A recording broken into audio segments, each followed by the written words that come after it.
Sometimes I think when we share our discontent, not all the time, but sometimes, we don't have, you know, enough people in our circle who share what's going on inside us. And the other thing about, I think, pain is that it makes you very private, and in privacy you suffer alone, and your discontent grows, and the discontent sometimes even turns into anger and rage.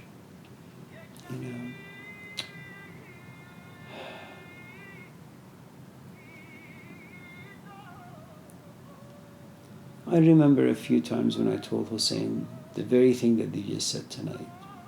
He looked at me and he said, "Fine. If it's too much, just don't come here. Drop out of school."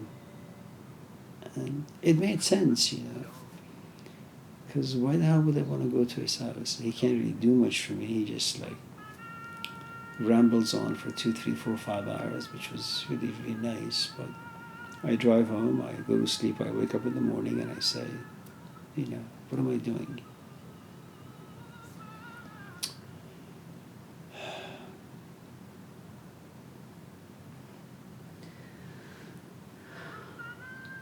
This is not doing anything, is it? I just think that's a little unfair, though. I mean, if you're a fly caught in a web and then the spider tells you to leave, I mean, where are you going to go? No, it's true. So you're stuck. You are stuck, yeah.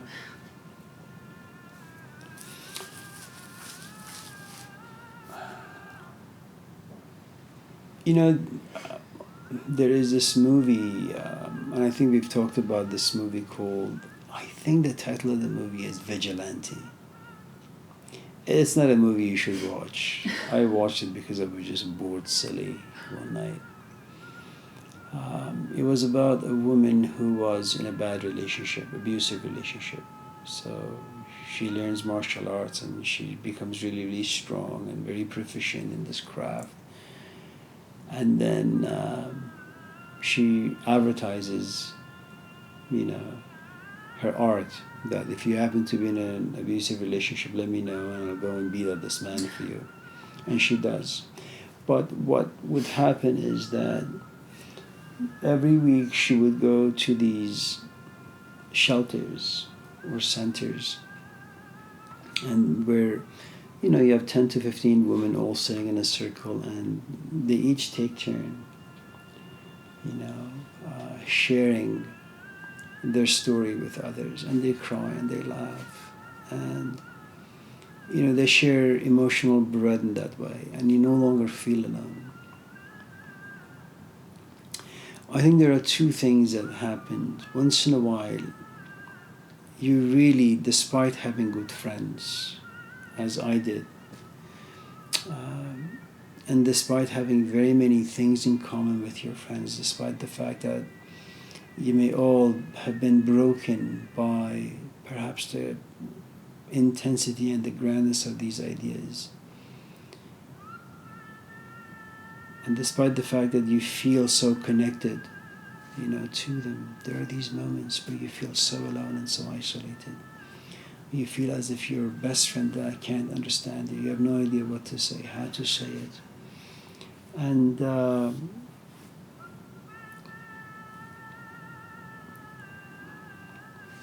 in some ways you feel like Noah, that you're on this boat, there is this tornado or storm, and there is no one. It's like the movie Castaway. You're just in an island of loneliness, and there is no one out there to help you. But, and again, I don't know how these things work, because at any moment things could turn around. Something like Genning may say, or Cassie, or Stacy, may say, or Lula may say, that all of a sudden your mood changes and you feel connected.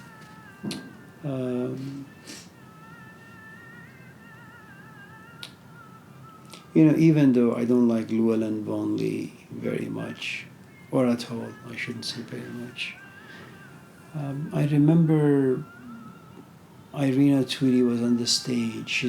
She was about to give a talk, and Llewellyn Vonley was sitting on the steps leading, to the stage, and he had clammed up. He wasn't open, he wasn't receptive. There was something about him that, at least for me, it appeared that he felt very isolated, very alone. And he didn't really want to be on the stage with Irina.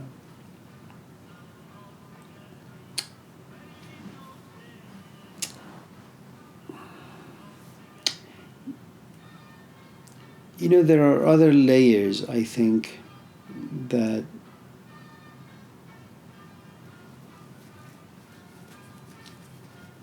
make this mood of loneliness a bit more desperate, a bit more intense.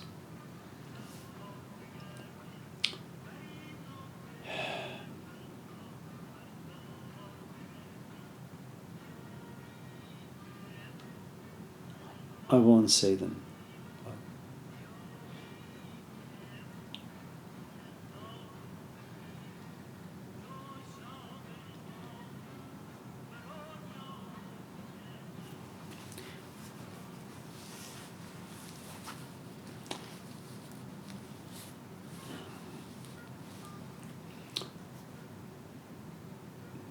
There were times when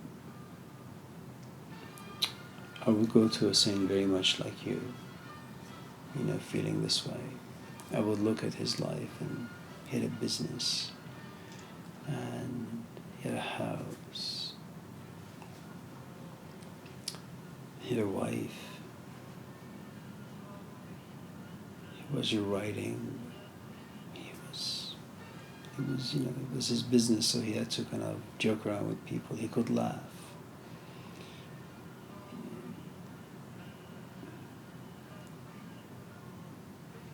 And he was so competent, and he was so proficient, and it would piss me off.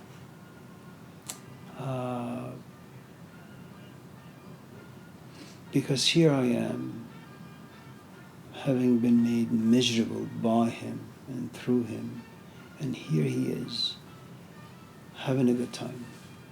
It made no sense to me. And, you do become angry. You go, I remember, I had this beat-up bike, so I rode my bike all the way from Roseville, Douglas, to Bradshaw in Sacramento, It's like an hour ride. And the bike had no brakes. It just had like one gear, And so I go there because I was feeling miserable. It was raining and it was cold in Sacramento. And I go there, he's having fun with his friends. And I went there with the intention of staying there for like 2, 3, 4, 5 hours. But seeing that he was happy, if not happy, at least he was, there were customers, so you had to pretend, It made me feel even more estranged, more lonely, more desperate.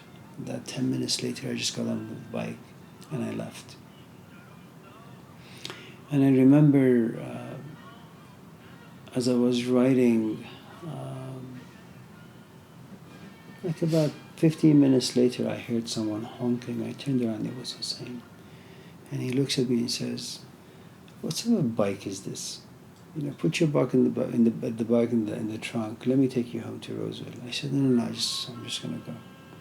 He says, "Don't be silly. Put your bike in the trunk. Let's go." I said, "No, Hussein. I'm listening to music as well, so it'd be fun." And eventually he turned around and went home. And I remember halfway, I was exhausted. I called my father to come and pick me up.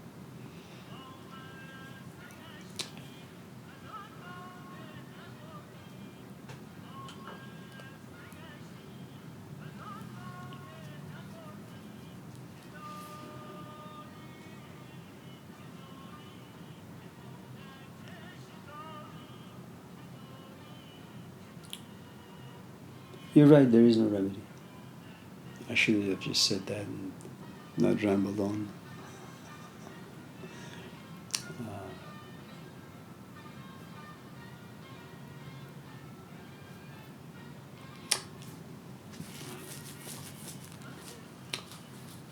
in the past year, it's been really difficult with Yusuf when we drop him off at school. So he's going to summer camp at this place, and it started Monday. When we drop him off, he won't go. And so either myself or Sarah have to park the car. We take him to the gate. That's not enough. We have to take him all the way down to, the classroom. And then that's not enough. We have to stay there for 15, 20 minutes, half hour. This morning, he was screaming as Sarah left. And so one of the teachers emailed saying, you guys just got to drop him off at the gate and just leave. We'll handle the rest.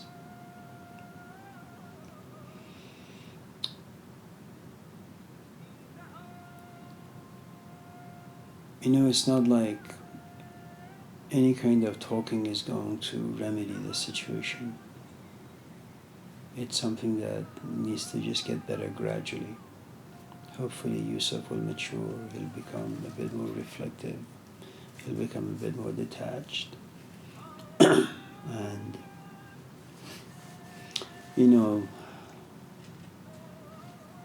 and I think this is very much the same.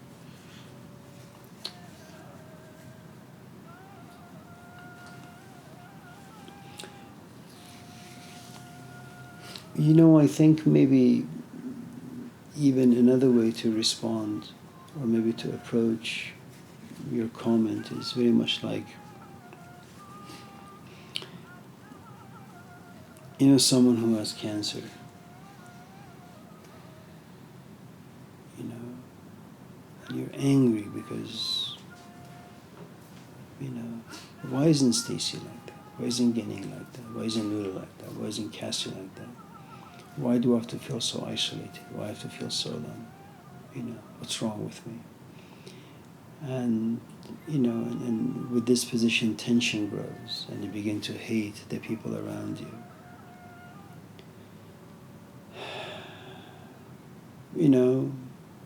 When you say, no, I'm not angry. No, I love everybody. That's just the person I am. I just love everybody.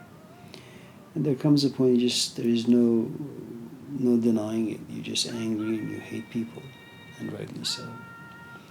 And you don't want to be this way. So you talk to people about, is there a way that I can just go back to being my old self, a person who loves everyone, sympathizes with everyone. And they just tell you no. You just got to go through the process. What is the process?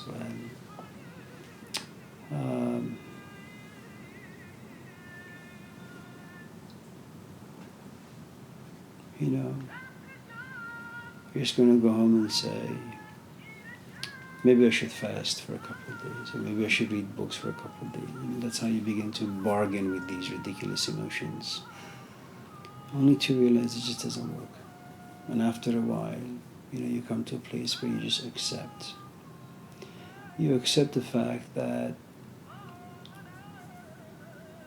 you have lost this part of you that can no longer have fun in a casual way, and you've made peace with it.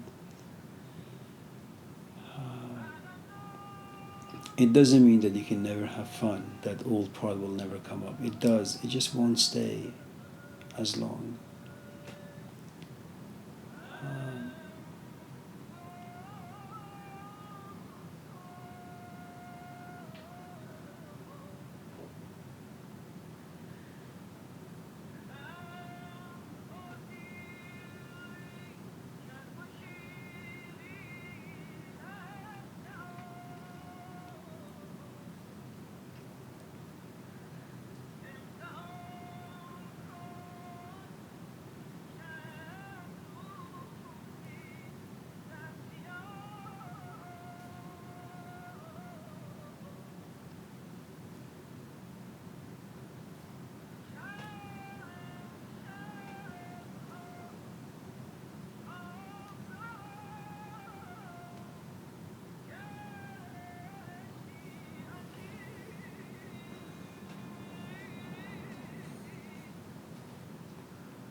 Anything else?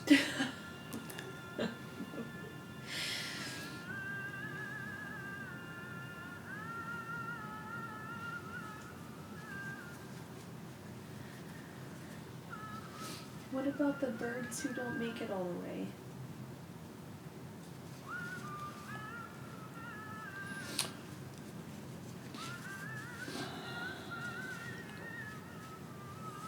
You know, our Torah doesn't really say much about them.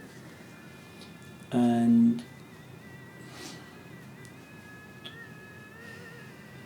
I think they're categorized as losers, basically, as those who didn't have the capacity to go all the way.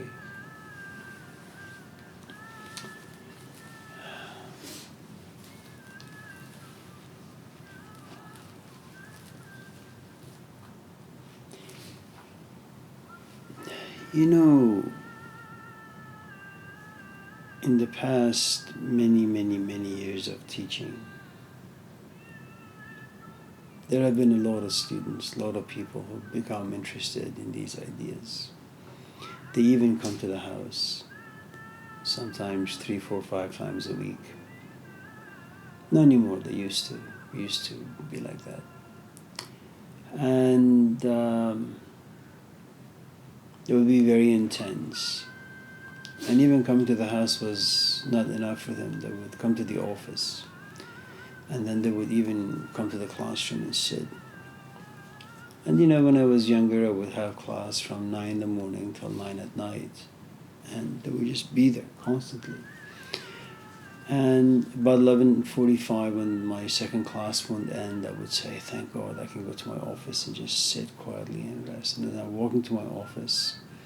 You know, you have all these people just following you. They sit in the office. And so you have a little bit of lunch you share with everyone. About 12:55, you know, this crew goes to this class again, another class. And so the class ends at like 2:15, and then they say, okay, I'm going to do my class from 2:30 to about like almost 4. And then from 4 to 6, you have this 2-hour break, you know, and they would say, where are you going? I say, you know, I've been in the classroom since 9 o'clock. I just need to go rest. Do you mind if you come into the office? You can just, you know, just lay down. We won't bother you. I said, well, maybe I can have 10 minutes. Okay. So as I'm walking to my office, all of a sudden, you know, I look behind me, there they are. You know, I go to the bathroom, wash my hands, maybe drink some water from the toilet bowl. You know, I close the door to my office and there's a knock. I open, 50 people. Okay, so they come and they sit.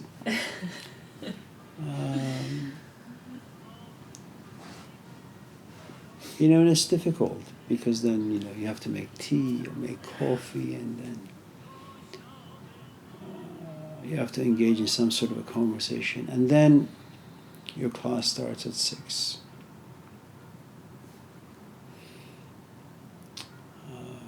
And forgive me, Cassie, I remember Cassie a couple times, you know.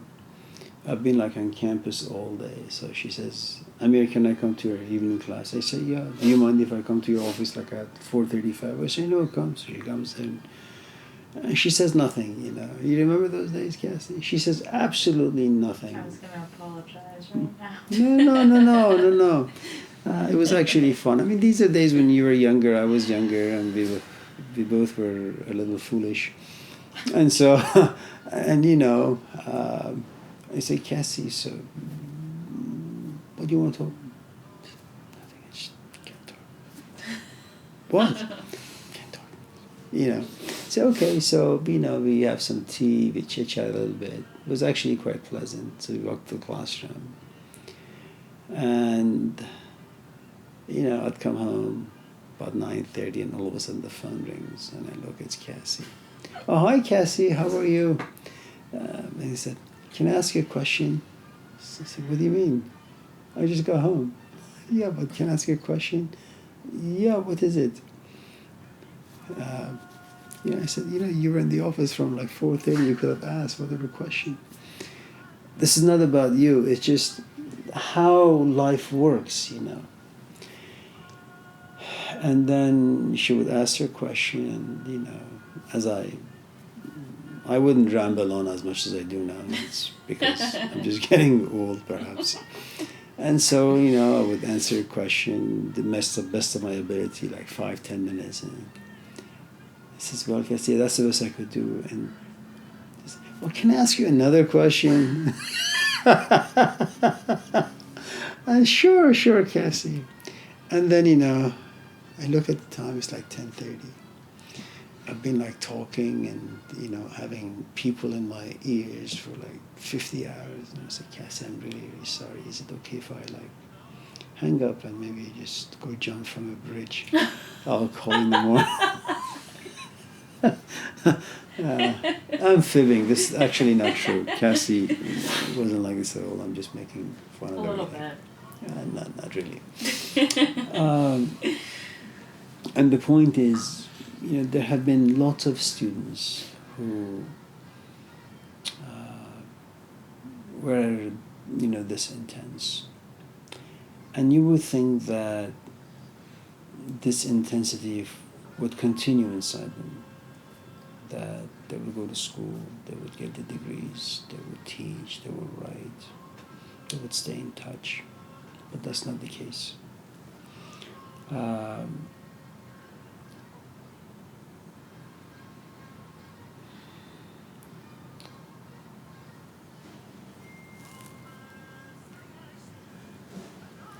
And you ask a very, very interesting question, because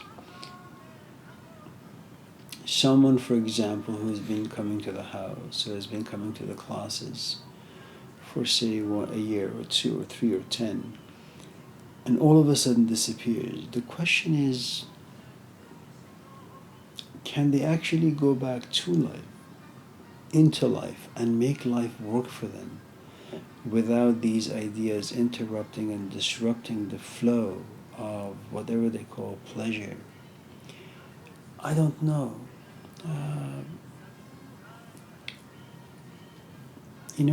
I think that if you do something over and over and over again, eventually you'll be able to kind of just succeed. And though you may have moments of guilt and shame, you can overcome them after a while,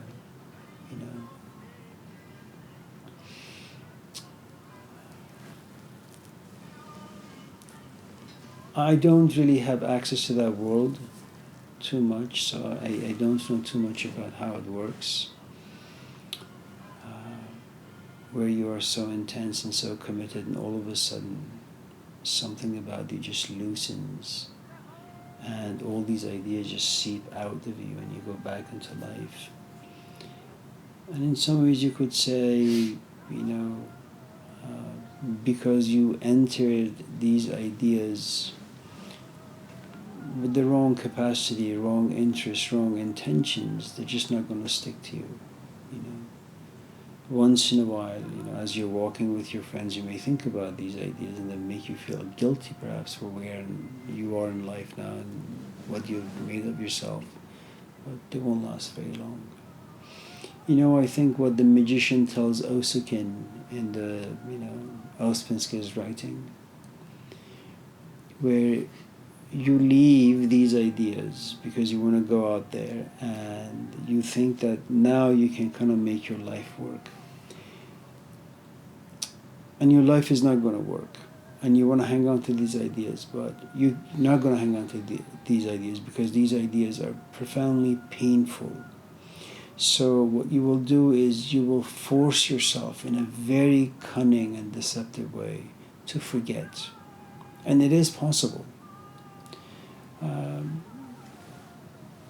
When someone very close to you passes away, it's the sort of questions that you begin to ask, the sort of ways you begin to look at yourself are really quite intense, and the conclusions are quite horrifying. And you think that, these emotions are never going to leave you. These sort of reflections are never going to leave you. You're always going to be haunted by them. You give it 2 weeks and it's finished. You know.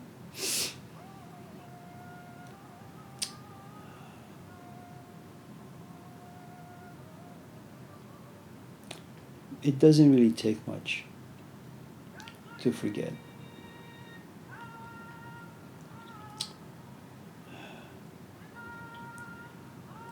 You know, you should remember this conversation we're having tonight. When you start working on your classes, and when hopefully soon you land a full-time position. I got an email from someone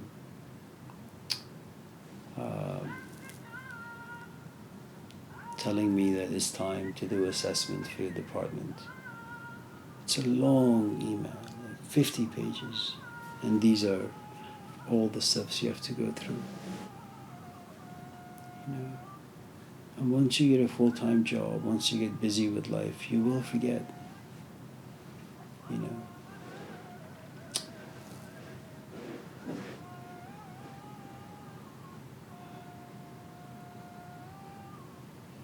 You know, you have no idea what's going to happen to you once you find yourself a companion.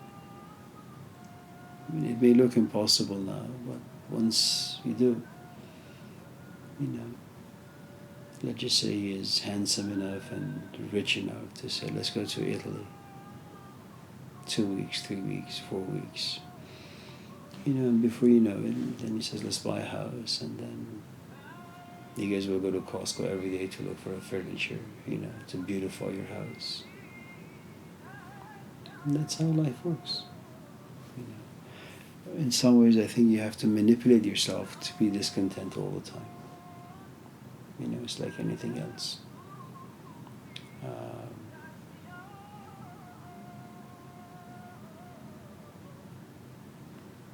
You know.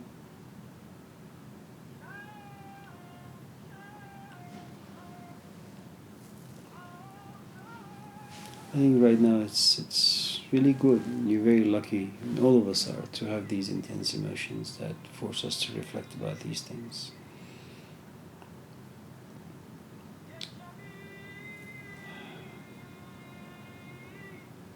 But, you know.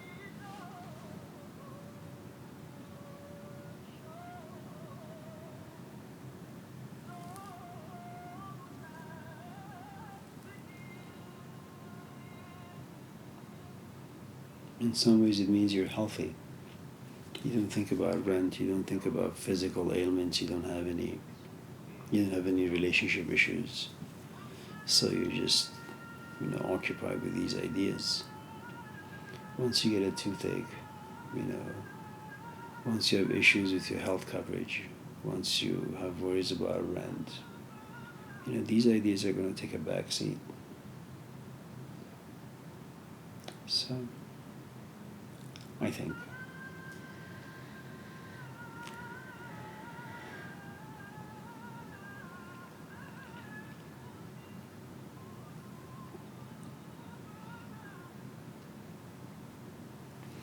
You know, it's in many ways really, our story is the story of the rich young man. You know, we all have the desire. You know, you find an interesting or inspiring sermon and you go to the person and say, you know, like that guy, you know, good master, how can I enter the kingdom of God? You know, and he says, okay, well, go sell everything you have. It's a great desire to have. You just don't know, you know, how much it's going to cost you. And when you hear that it costs all of your life, you say, well, just show me the door. I don't need to go in. You know.